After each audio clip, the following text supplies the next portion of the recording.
vou apresentar algumas imagens que facilitarão a conversa sobre o judaísmo na Amazônia. Então, os judeus do norte e os judeus do sul são culturas, são comunidades tão distantes umas das outras, mas que compartilham o mesmo objetivo, que é a preservação do judaísmo e as nossas tradições.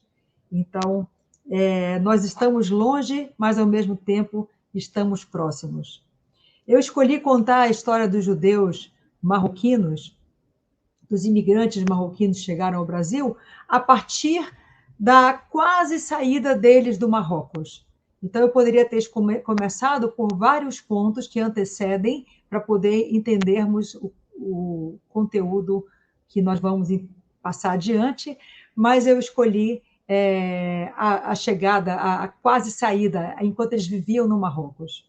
Então, o Marrocos do século XIX, como vocês podem ver, era uma comunidade ativa, era uma comunidade... Essas são todas fotos de judeus marroquinos.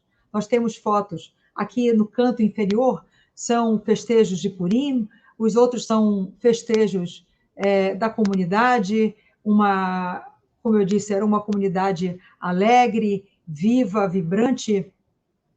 E algumas pessoas perguntam, se era tudo isso, por que vocês saíram do Marrocos? Então, eu lembro a todos que nós já estávamos no Marrocos há 400 anos antes da decisão de sairmos do Marrocos. Eu diria que, obviamente, existiam problemas na vida lá, existiam doenças, existiam algumas perseguições, mas a vida era boa. O relato que se tem de algumas pessoas que ficaram até a década de 60 é que era uma vida respeitável. Eu diria que o que nos levou a sair do Marrocos foi a oportunidade que o Brasil oferecia, com as mudanças que estavam ocorrendo na política brasileira. Assim era o Marrocos quando nós deixamos. Esse é Tanger, a cidade de Tanger, que vocês podem ver pelas imagens, são imagens de uma cidade muito bem organizada, uma cidade bonita, uma cidade alegre, e eu acho que não muito diferente do que até os dias de hoje. Algumas das razões que nos tiraram da mesmice marroquina, nos fizeram abrir os olhos para outras terras, para novas terras. A partir de 1808, com a chegada da família real no Brasil, novos tratados foram assinados, e esses tratados envolveram diretamente a decisão de virmos para o Brasil, porque eram tratados que davam liberdade de expressão, davam liberdade de religião, davam oportunidades de trabalho, e tudo isso era o que nós buscávamos. Nós buscávamos o crescimento, e o Brasil ainda tinha outra facilidade de ser uma língua semelhante ao que nós já falávamos do Marrocos. A maior parte das pessoas que vieram para a Amazônia eram de Tanger e Tetuan. Não quer dizer que não se tivessem outras cidades, mas a maior parte já eram falantes de espanhol, de francês, e ao chegar no Brasil, eles conseguiam se comunicar com os nossos nativos, com as pessoas do Brasil, as pessoas da região norte. Aqui uma imagem para vocês terem uma noção de como que era Belém e Manaus. Hoje, as duas capitais principais do judaísmo do norte. Mas, naquela época, muitas cidades eram pontos importantes do judaísmo do norte. Aqui nós temos a Belém do início do século XX e aqui Manaus no final do século XIX. Eram cidades em crescimento, um crescimento acontecendo decorrente do boom da borracha, decorrente da riqueza da venda da borracha no mercado europeu. E aqui é um quadro, nós temos esse mapa, um mapa de um pedaço da região sul da América do Sul e a região norte do Brasil. Nós vemos aqui do lado direito no canto direito, logo abaixo de onde está o Oceano Atlântico, nós vemos a foz do rio Amazonas. Pela foz do rio Amazonas, nós entramos, os marroquinos entraram na Amazônia. E da foz do rio Amazonas até aqui, onde tem aqui Iquitos, no Peru, nós fizemos a colonização da região norte. Nós nos espalhamos, nós fomos nas principais calhas dos principais rios e formamos cidades e comunidades.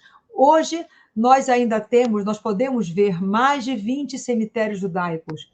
Muitos ainda não estão cadastrados.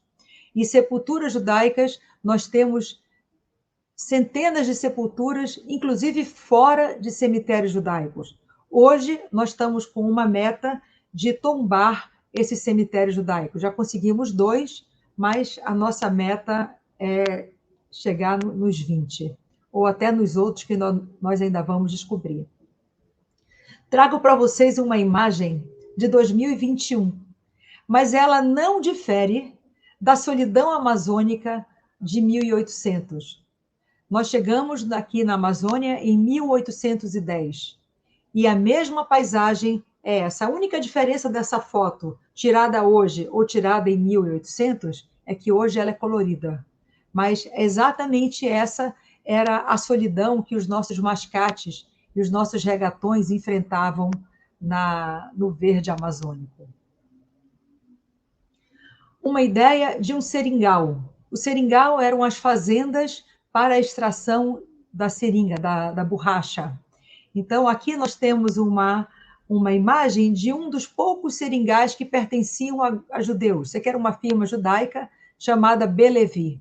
As pessoas diziam, mas os judeus não foram para lá por causa da borracha? Mas nós não éramos os donos dos seringais. Nós trabalhávamos para os seringais.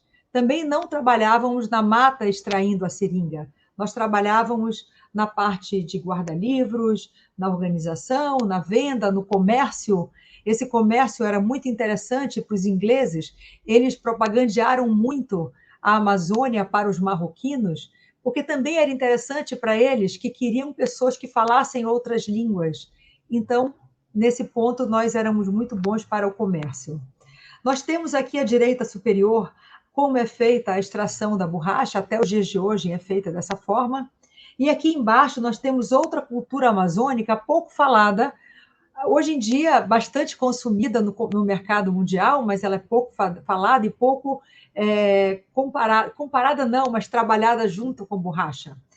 A castanha do Brasil, a extração dela é feita no período oposto da borracha. A castanha do Brasil, a produção se dá na época do inverno amazônico, no final do ano, no período chuvoso, e a borracha se dá no período da seca, que é o período do ano, é o nosso verão. Então, eram duas culturas que casavam perfeitamente.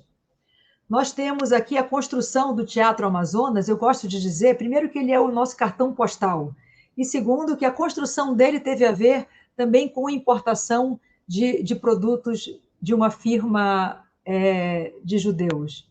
Então, essa era a Manaus do final do século XIX, isso aqui são imagens de aproximadamente 1890, e era uma cidade em expansão. A riqueza da borracha nos possibilitava a construção de muitos prédios. E por essas imagens vocês veem, eram muitos prédios com características europeias. Era uma cidade toda pavimentada com pedras portuguesas, era uma cidade com óperas que passavam na Europa e em Manaus, apresentações clássicas. Então, era uma cidade realmente com uma grande influência europeia. E isso se dá no início de 1900, e em período que nós atraímos muitos estrangeiros por conta dessa riqueza e por conta da vida boa que se tinha aqui nessa terra. Aqui algumas propagandas, como nós chamávamos na época, alguns reclames. Por acaso eu separei nessa página 3 reclames de firmas askenazes, aqui 3 reclames de firmas sefaraditas. Nem todos os judeus que vieram nessa época eram sefaraditas. Nós temos um grupo askenazi grande, judeus que vieram da Alsácia e Lorena, nós temos judeus que vieram da Polônia, da Rússia, da França, da Itália, então, de toda a Europa. E muitos Ashkenazi. Mais uma foto de comércios. E aqui eu trago uma foto, uma imagem curiosa que eu nunca havia apresentado nas minhas apresentações sobre o judaísmo e a borracha. E aqui eu gostaria de mostrar, só que vocês veem nesse ponto cor-de-rosa, essa é a produção brasileira.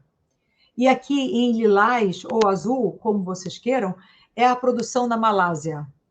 Então, vocês veem que até o ano de 1910, nós tivemos o nosso auge. Olha aqui o pico do preço da balança comercial no mercado de Londres. E depois disso, o preço da borracha só fez cair. Nós perdemos 90% da nossa riqueza. E como consequência disso, as pessoas foram embora. Aqui nós temos a cidade de Manaus sendo abandonada, isso daqui nos anos 20, mais de 1.000 imóveis foram abandonados e alguns estão abandonados até os dias de hoje.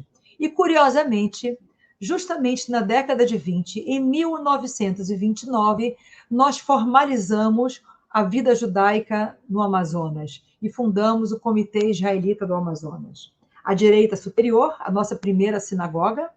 Embaixo, a sinagoga que houve uma separação, poderia dizer uma sinagoga dissidente, a comunidade rachou por diferenças de reza, diferenças de cidades que interpretavam a importância do Kabbalat Shabbat de forma diferente, os rituais. Então, por conta disso, acabou que construiu-se uma segunda sinagoga, e a comunidade ficou rachada. Aqui, essa outra foto, na década de 40, ela é do prédio que nós adquirimos, um prédio comprado pela comunidade, com recursos próprios da comunidade. Aqui é a inauguração da sinagoga atual, já 1962, e também fazendo a fusão das duas sinagogas. A comunidade ontem, vocês podem ver, nós mantínhamos nossas tradições, os nossos jovens ontem... Só mais um minutinho aí. Nossos jovens ontem, hoje já algumas de liderança, os nossos jovens hoje, as nossas tradições e costumes judaicos marroquinos continuamos a preservar. Curiosidade da nossa comunidade, um Sefer Torá que sobreviveu à Inquisição portuguesa. Outra curiosidade é a presença das a presença das polacas, que não necessariamente eram polonesas, mas as moças que sofreram nas sociedades. E a presença, nós temos um rabino milagreiro da comunidade cristã, chamado Rabino Muyal. Então, a todos, muito obrigada. Esse aqui é só uma pincelada da nossa comunidade e da nossa história.